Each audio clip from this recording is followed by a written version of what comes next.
7월 3일에 제가 한 30년 가까이 알고 지냈던 친구가 캐나다로 이민을 갔습니다. 정확하게는 이민 목회를 가게 됐습니다.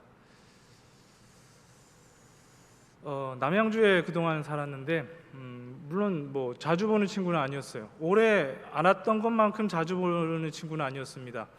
사역을 하다 보니까 사실 개인적으로 약속을 서로 맞추기도 힘들고 자주 보지도 못하고 연락도 자주 하지는 못했는데, 그래도 이 국내에 같이 있으면 마음만 먹으면 볼 수 있다라는 생각으로 살다가 이제 마음을 먹어도 볼 수 없는 곳으로 간다고 생각하니까 좀 기분이 좀 그랬어요. 별로 그렇게 연락도 자주 하는 것도 아니고 그렇게 많이 친하다라고 생각하지 않았는데, 그 친구가 있었던 일들을 생각해 보니까 저도 그리고 그 친구도 힘이 많이 되어졌던 것 같습니다. 그 친구가 갑자기 사역을 하다가 그만두고 영국으로 유학을 갔을 때도 이 외로움을 참 많이 타는 친구였는데, 이 영국이라는 곳은 우리나라랑 시차가 거의 반대지 않습니까? 그래서 혼자 이제 불쑥 유학을 가서 생활하다 보니까 많이 외로웠는지 전화를 자주 했어요. 그래서 저는 근데 그 전화 받을 때쯤이 밤 늦은 시간이었거든요. 그런데도 저는 전화를 다 받아주고 그 친구의 외로움을 알고 그 친구를 알기 때문에 1시간이고 2시간이고 통화를 했었습니다. 그때가 코로나 때였는데도. 그래서 그렇게 제가 그 친구에 대해서 많이 배려도 했었고, 또 그 친구도 저에게 많은 조언도 해줬었고, 그런 친구였는데 가버렸단 말입니다. 그래서 특히 또 오늘 본문의 말씀이 친구라는 개념이 좀 나와가지고 한번 생각해봤어요. 만약 이 친구가 제가 잠을 자고 있을 때 갑자기 찾아와서 뭔가를 구할 때는 나는 과연 이 친구에게 어떻게 할 것인가. 심하게 짜증은 내겠지만 저도 이 책에 나와 있는 것처럼 구해줄 것 같아요. 필요한 거를 달라고 하면 힘이 많이 화는 나겠지만, 그리고 짜증을 낼 수 있을 정도로 30년 가까이 됐으니까 편하겠지만, 결국 저도 그 원하는 것을 주지 않을까, 결국 주고 보내주지 않을까라는 생각을 해봤어요. 여러분에게도 그런 친구 있으십니까? 사실 친구 얘기를 해서 말인데, 오늘 본문은 친구와는 전혀 상관없는 이야기예요. 그냥 준비하다가 생각해봤다는 겁니다. 사실 오늘 본문은 기도에 대한 이야기입니다. 예수님께서 제자들과 함께 나누는 이 기도에 대한 이야기를 1절부터 13절까지 해주시는 그 과정 가운데 있었던 비유에 대한 이야기였어요. 어느 날 제자들이 예수님께 와서 기도를 가르쳐 달라고 합니다. 세례 요한은 제자들에게 기도를 가르쳐 줬으니까 예수님을 따른 우리에게도 기도를 가르쳐 달라고 하는 겁니다. 그런데 기도를 가르쳐 달라고 하는 이런 거는 특별한 것이 아니었어요. 옛날 그 시대 때는 이 선생님을 따르는 제자들은 자기가 따르는 선생님에게 누구든 기도의 방법을 묻고 기도하는 그 기도문을 요구하는 것이 일상적인 관례였습니다. 그렇기 때문에 제자들도 세례 요한도 그의 제자에게 가르쳐줬다고 하니 우리도 예수님께서 기도를 가르쳐 주셨으면 좋겠습니다 라고 하고 묻는 거예요. 그래서 예수님께서 그들에게 먼저 기도의 내용을 가르쳐 주십니다. 그게 바로 우리가 잘 아는 주기도, 1절에서 4절까지 나와 있죠. 이것을 좀 더 상세하게 알고자 한다면 마태복음 6장을 찾아보면 돼요. 거기에는 더 분명한, 더 자세한 주기도문이 나와 있기 때문에. 어쨌든 예수님은 제자들에게 주님이 가르쳐주신 기도의 내용을 말해줘요. 그 다음에 갑자기 뜬금없이 5절부터 시작되는 것이 바로 이 친구에 대한 이야기입니다. 이것이 5절부터 이 8절까지 가요. 그리고 또 이제 9절부터는요, 이야기가 또 달라지면서 구하라, 찾으라, 두드리라 라는 것으로 기도를 설명한단 말이에요. 그런데 이 달라 보이는 이 세 가지의 단락들이 연결되어 있어요. 어떻게 연결되어 있느냐? 5절에 보면 또 이르시되 라는 것으로 앞에 있는 4절과 5절이 연결되어 있고요. 그 다음에 이 9절에는 내가 또 너에게 이르노니 라고 하며, 역시 이 8절과 9절이 서로 연결되어 있는 것을 말해주고 있는 거예요. 다시 말하면 같다는 겁니다. 목적이 같다는 거예요. 무엇이냐? 기도. 기도는 어떻게 해야 하는 것인가? 이거에 대해서 1절에서 4절까지는 기도의 내용을 말씀해 주시는 것이고 5절에서 8절까지는 기도는 어떻게 해야 되는지 말씀해 주시는 것이고 그리고 9절에서 끝에 있는 13절까지는 그래서 기도에서 가장 중요한 것은 무엇인가? 라는 것을 예수님께서 말씀해 주시는 겁니다. 그래서 같이 봐야 돼요.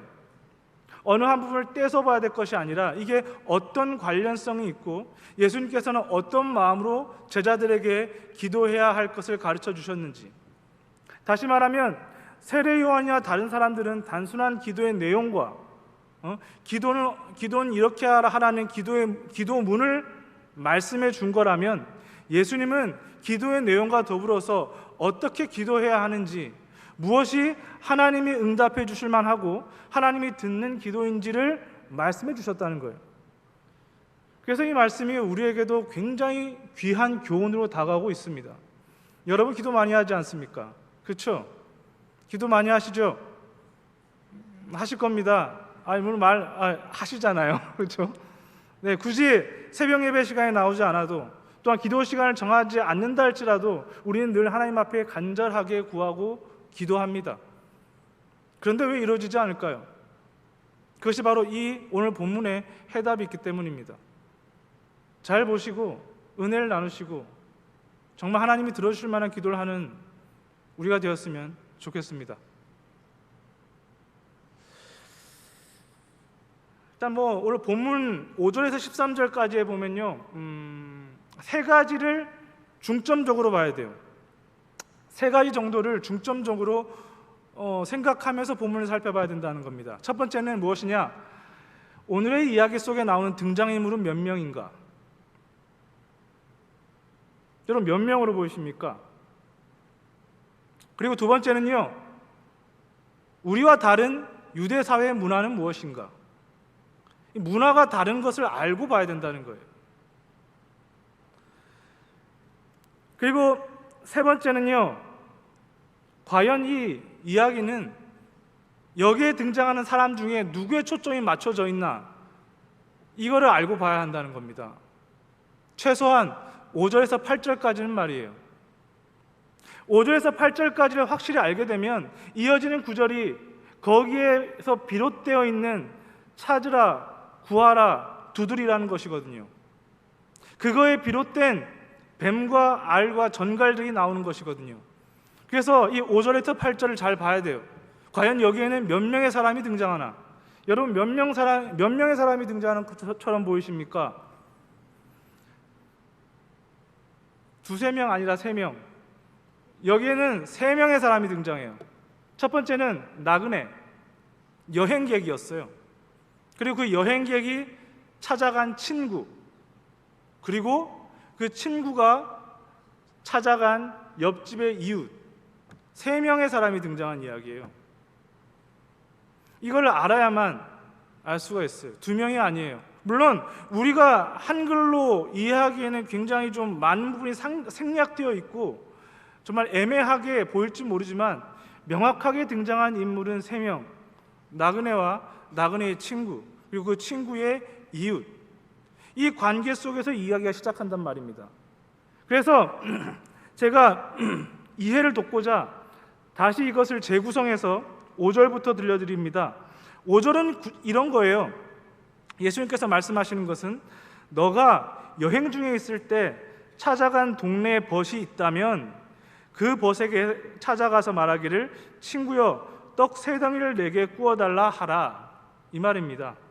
너가 여행을 하다가 친구가 있는 곳으로 가서 그 친구의 집에 가서 떡 세 덩이를 구워달라 하라는 겁니다. 그리고 이어지는 6절은 그렇게 하면 너의 친구가 이웃에게 가서 말할 거다. 뭐라고 말하느냐? 내 친구가 내게 왔는데 내가 그를 먹일 것이 없노라 하고 요청하게 된다. 요청하게 된다는 거예요. 그리고 7절 말씀은요, 그 이웃은 한밤중에 늦은 시각에 찾아온 너의 친구에게 밖에도 나오지 않고 집 안에서 말하기를 대답하여 설마 나를 괴롭게 하지 말라, 이미 문이 닫혔다 아이들은 나와 침대에서 자고 있다, 줄 수 없다 라고 할 수 있겠냐? 라고 하는 거예요. 할 수 있겠냐라는 것은 무엇입니까? 하지 못한다는 거예요. 한밤중에 아무리 너의 이웃이 떡 3덩이를 요구하러 왔다고 할지라도 내가 이미 자고 있고 가족들은 잠들어 있고 나갈 수 없는 형편이라 할지라도 그렇게 할 수 없다는 거예요. 너희들도 알고 있지 않냐? 그렇게 할 수 없다는 거. 예수님께서 그렇게 말씀하시는 거예요. 그리고 8절에 이렇게 말합니다. 한밤중에 찾아온 이야기의 결론으로서는요, 친구로서는 밤늦게 찾아와서 요청하면 안 들어줄 수 있다. 너의 친구가 자기의 목적을 가지고 와서 도와달라 그러면 안 들어줘도 된다는 거예요. 하지만 이웃이 나그네를 맞이하기 위해서 구하는 거라면 일어나 그 요구대로 들어줘야 한다. 이게 바로 8절의 말씀입니다. 이해되십니까, 여러분? 친구가 하는 거는 들어주지 않아도 된다는 거예요.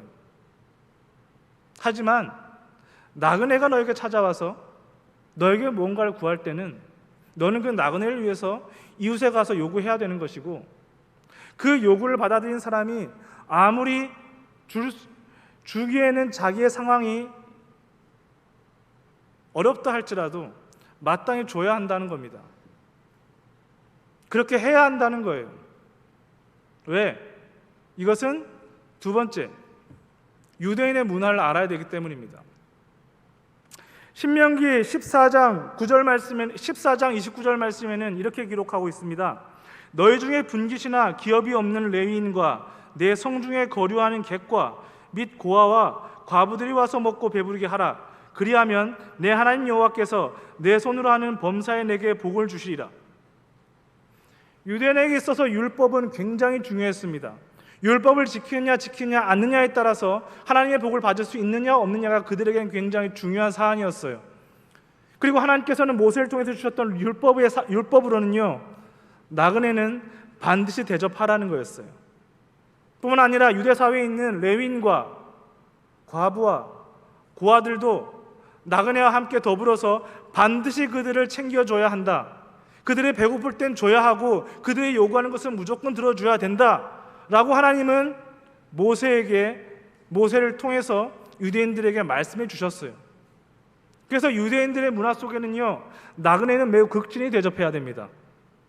나그네는 당당하게 밤이 늦은 시간에도 가서 요구를 했어요. 우리 같으면 어떻게 하겠습니까? 생전 보지도 못한 사람이 우리 집에 와서 요구를 하는 것도 들어줄까 말까인데 밤늦게 와서 문을 두드리면서 달라고 한다? 줘야 되겠습니까? 말아야 되겠습니까? 신고해야죠. 그런데 유대 사회는 그게 아니라는 거예요. 반드시 들어줘야 돼요. 들어줘야 되는데 집에 들어줄 게 없다는 거예요. 여기서 요구한 떡 3덩이는 유대인들이 한 끼 식사량을 가리키고 있습니다. 한 번에 먹을 때 빵 3덩이 정도로 먹는다는 거예요. 나그네가 찾아왔을 때 떡 3덩이가 없다면 어떻게 해야 됩니까? 나그네를 위해서 늦은 시간, 그 시간이 1시든 2시든 3시든 무조건 이웃에게 가서 또 요청을 하는 겁니다. 내가 나그네를 대접하기 위해 아무것도 없으니 도와달라. 그러면 이웃은 또 어떻게 해야 됩니까?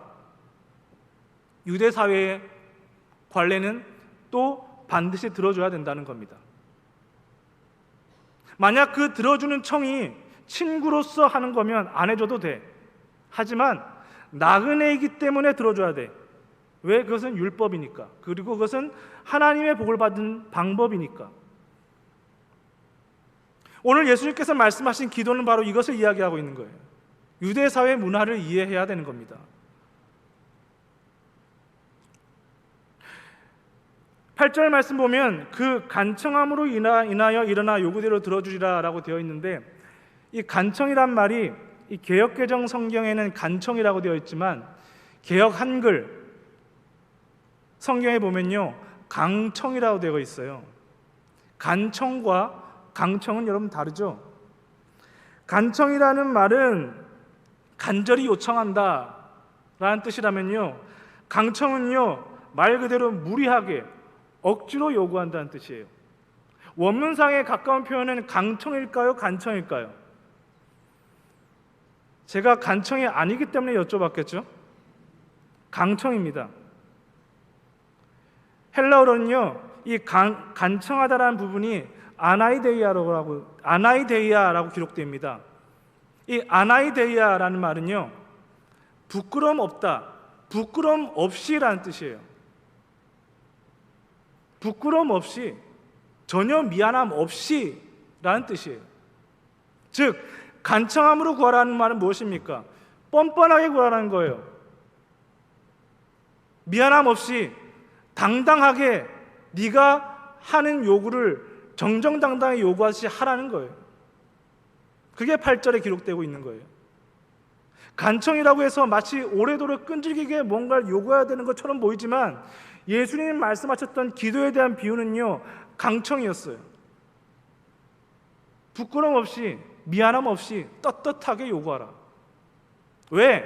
그것이 하나님이 너희에게 주신 율법 안에 있기 때문에. 믿으십니까? 하나님이 너희에게 나그네를 대접할 땐 이렇게 하라라는 말씀 안에 이 요구함이 있고 강청함이 있기 때문에 너희는 이렇게 기도할 때 이렇게 기도하라고 하신 겁니다. 이러한 자세로. 오래도록 기도해야 하나님께 들어주시는 겁니까? 포기하지 않고 기도해야 하나님께 들어주시는 겁니까? 잘못되게 기도하면요, 끝까지 안 들어주세요. 한 40일 정도 금식하고 기도해도요, 그게 하나님 원하시는 바가 아니라면 하나님이 안 들어주세요. 만약 여러분이 간절하게 기도해서 하나님이 뜻을 바꿔주신다? 그렇다면 여러분이 이렇게 생각하겠죠. 내가 하나님의 뜻을 바꿨다. 그러나 하나님은 자기의 뜻을 완성해 나가시는 분이시지, 자기의 완성하신 뜻 안에 여러분이 떼쓰고 매달린다고 들어주시는 분이 아니세요. 왜? 그것이 결국 기도한 자를 위한 것이 아니란 걸 아시기 때문입니다. 기도하는 자에게 가장 좋고 가장 필요한 것은 하나님의 말씀 안에서 이루어지는 겁니다. 믿으십니까? 하나님께서 가르쳐 주신 대로 이루어지는 겁니다. 우리를 사랑하시고 우리에게 선하신 뜻을 품으신 하나님께서 그 선하신 의도대로 우리에게 기도를 이루어 주시는 것이 가장 하나님께서 원하시는 바고 우리에게는 최선이라는 것을 여러분 아셔야 돼요. 그래서 이 기도도 예수님께서 이렇게 말씀하시고 있는 거예요. 한밤중에 찾아온 자에게 친구라면 안 들어줄 수 있지만 내가 너희에게 말한 그 말씀, 그 율법대로 나그네를 대접하듯이 구한다면 너희는 이루어 줘야 한다. 그리고 이루어 줄 것이다. 여기서 세 번째가 나오는 겁니다. 자, 그렇다면 예수님이 가르쳐주신 이 말씀에 등장하는 3명 중에 이 기도는 누구의 초점으로 바라봐야 할 내용입니까? 찾아온 친구입니까? 아니면 친구의 부탁을 듣고 간 또 다른 친구입니까? 아니면 그 이웃의 강청함을 결국 들어주는 그 이웃입니까? 우리는 이 말씀을 누구의 초점에 맞춰서 봐야 되는 것입니까? 이웃이에요. 강청함을 들어주는 이웃. 왜? 오늘 말씀에는 그분이 하나님으로 나오고 있기 때문입니다. 우리는 간청함이라고만 보면 마치 이웃에게 가서 이웃이 문을 열어줄 때까지 두드리는 장면으로 연상하지만 사실 이 내용에서 보면요, 그런 끈질기고 집요함 따위는 없어요. 그렇죠, 여러분? 강청함으로 버릇없이 당당하게 요구했던 것밖에 나오지 않고 그 요구함을 듣고 이웃은 순순히 들어주게 되는 겁니다. 자기의 가족이 다 자고 있어도 자기가 일어나서 도와줄 수 없는 짜증스러운 순간이라 할지라도 내가 벗됨으로는 들어줄 수 없으나 내가 강청함으로는 들어줘야 한다. 나그네를 도와주려고 하기 때문에 난 도와줘야 된다라고 하는 겁니다. 하나님의 마음도 그거라는 거예요. 하나님의 마음 안에서 구한다면 하나님은 들어줄 수밖에 없다는 거예요. 그 모습이 뻔뻔하고 노골적으로 당당하게 철판을 씌우고 구한다 할지라도 그것이 하나님의 말씀 안에 있고 그 말씀대로 하나님 앞에 구한다면 말씀하신 하나님은 들어줄 수밖에 없다. 하나님 들어줄 수밖에 없다라는 것이에요. 그래서 너희는 이렇게 기도하라는 겁니다. 이어지는 9절 말씀 보십시오. 이렇게라는 것을 한번 넣어보세요. 9절 말씀 보면 9절에서 이어서 10절 말씀 보면 이렇게 구하는 이마다 받을 것이요 이렇게 찾는 이마다 찾아낼 것이요 이렇게 두드리는 이에게는 너에게 열릴 것이다. 11절 말씀 보면 이렇게 너희 중에 아버지 된 자로서 누가 아들이 생선을 달라 하는데 생선 대신 뱀을 주며 이렇게 알을 달라 하는데 전갈을 주겠느냐.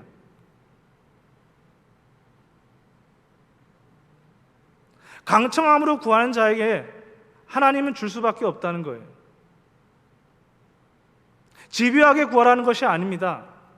말씀 안에서 내가 준다 약속했으니 너희가 말씀 안에서 구한다면 난 너희의 기도를 들어줄 수밖에 없다. 그러니 말씀 안에서 너희는 구하라. 그러면 내가 이루어 줄 것이다. 이것이 예수님께서 하시는 말씀이라는 겁니다. 그래서 11절과 13절에는 아버지 된 자로서 라는 말이 나오는 겁니다. 아버지 된 자로서는 이렇게 들어줄 수밖에 없다. 아버지 된 자로서는 너희가 구하는 것을 들어줄 수밖에 없다. 너희가 미안함으로 구하지 않아도, 너희가 끈질기게 구하지 않아도, 너희가 들어주지 않으시면 안 된다고 애걸복걸하지 않아도 나는 너희에게 들어줄 수밖에 없다. 너희가 내가 시킨 대로 구한다면 나는 그렇게 들어줄 수밖에 없다. 이것이 하나님 아버지의 뜻이라고 예수님께서는 말씀하고 계시는 것입니다. 우리는 항상 무리한 요구를 하나님 앞에 합니다. 그 무리한 요구가 무엇이냐? 우리가 할 수 없는 영역이 아니라 하나님이 해줄 수 없는 영역을 구한다는 거예요. 하나님의 말씀 안에서 구한다면 그것이 무엇이 문제겠습니까? 천지 만물을 창조하시고 주관하신 하나님 안에 하나님 안에서 못하는 것이 무엇이 있겠습니까? 그런데 우리는 하지 말아야 될 것을 구하는 것이고 해서는 안 되는 것을 구하기 때문에, 다시 말하면 하나님의 말씀해 주신 그 말씀의 영역 안에 벗어난 것을 구하기 때문에 우리에게 기도가 안 들어진다는 것이지, 하나님께서 말씀하신 그 안에서만 구한다면 얼마든지 무엇이든지 언제든지 예수께서 이루어 주신다. 너희는 이렇게 기도하라. 하늘에 계신 우리 아버지여. 예수님은 이것을 말씀하고 계시는 것입니다. 사랑하는 성도 여러분, 하나님 안에서 구하시기 바랍니다. 믿으십니까? 이거 안 들어주면 저 죽을 거예요. 이러지 마시고, 하나님, 이것이 하나님이 기뻐하신 것이라면 제게 반드시 이루어 주시옵소서. 이것이 하나님의 뜻 안에 내게 필요한 것이라면 하나님께서 반드시 이루어 주시옵소서. 그리고 여기서 더 나아가 볼까요, 여러분? 자, 오늘 제목이 무엇입니까? 한밤중에 찾아온 친구죠. 친구. 결국 이 비유의 이야기 속에는요, 한밤중에 찾아왔던 나그네, 그리고 이웃에게 요구했던 그 친구, 이 일의 시작이었고, 이것을 이루기 위해서 이 사람은 자기 이웃에게 가서 밤늦게 요구했던 것입니다. 그리고 결국 이루어진 내용은 한밤중에 찾아왔던 나그네이자 친구의 바람대로 이루어졌던 이야기잖아요. 처음 이 사람이 떡 3덩이를 요구했기 때문에. 그렇다면 한밤중에 찾아온 친구는 누구입니까? 예수님께서는요, 요한복음 15장 13절과 14절에 친구에 대해서 딱 한 번 언급하세요. 친구에 대해서 다른 데는 말씀 안 하시는데 예수님께서 언급한 친구는 요한복음 15장 13절과 14절에 나와 있습니다. 어떻게 나와 있습니까? 사람이 친구를 위하여 자기 목숨을 버리면 이보다 더 큰 사랑이 없나니 너희는 내가 명한 대로 행하면 곧 나의 친구니라. 예수님은 예수님의 제자들에게, 예수님 다른 자에게 친구라고 하셨습니다. 내가 너에게 친구로 다가왔다라고 하셨습니다. 그렇다면 우리는 우리에게 다가온 친구가 누구여야 합니까? 예수를 믿고 하나님 나라의 백성 된 우리에게는 누가 친구가 되어야 합니까? 그리고 우리가 누구를 위한 기도를 하나님께서 들어주시겠습니까? 우린 매 순간순간 우리가 믿고 있는 예수를 위해서 구해야 돼요. 그 예수가 바로 한밤중에 찾아온 나그네와 같은 친구였기 때문에 우리는 그 나그네와 같은 친구인 예수를 위해서 하나님 앞에 구하면 하나님은 안 들어주실 수 없다는 거예요. 우리가 나의 목적, 돈을 잘 벌고 건강하게 잘 살고 잘 먹고 잘 살기 위해서 구하는 것이 아니라 내가 믿고 의지한 예수를 위해서, 우리의 삶에 내가 믿고 의지하는 예수를 위해서 구하는데 어떻게 하나님께서 안 들어주시겠냔 말이에요. 어떻게 하나님께서 그것을 외면하시겠냔 말이에요. 하나님은 우리 믿는 자들에게 무엇을 구해야 할지, 다시 말하면 이 말씀 안에 구한다는 것이 무엇인지 가르쳐 주시는 것입니다.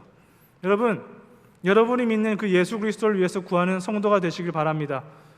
우리가 믿고 의지하는 그 예수, 그 예수의 뜻이 나의 뜻이 되길 바라고, 예수가 바라보는 것이 내가 바라보는 것이 되길 원하며, 예수가 소망하는 것이 내가 소망하는 것이 되어서 여러분이 하나님 앞에 기도할 때는 하나님께서는 반드시 이루어 주실 것입니다. 믿으십니까? 알을 달라 할 때 전갈을 주지 않습니다. 생선을 달라 할 때 뱀을 주시지 않으실 거예요. 여러분이 믿는 예수, 그 예수 그리스도의 이름으로 구하고 예수 그리스도의 이름을 위해서 찾고 두드리고 얻길 원한다면 그 예수를 위해 우리 하나님은 반드시 이루어 주실 것입니다.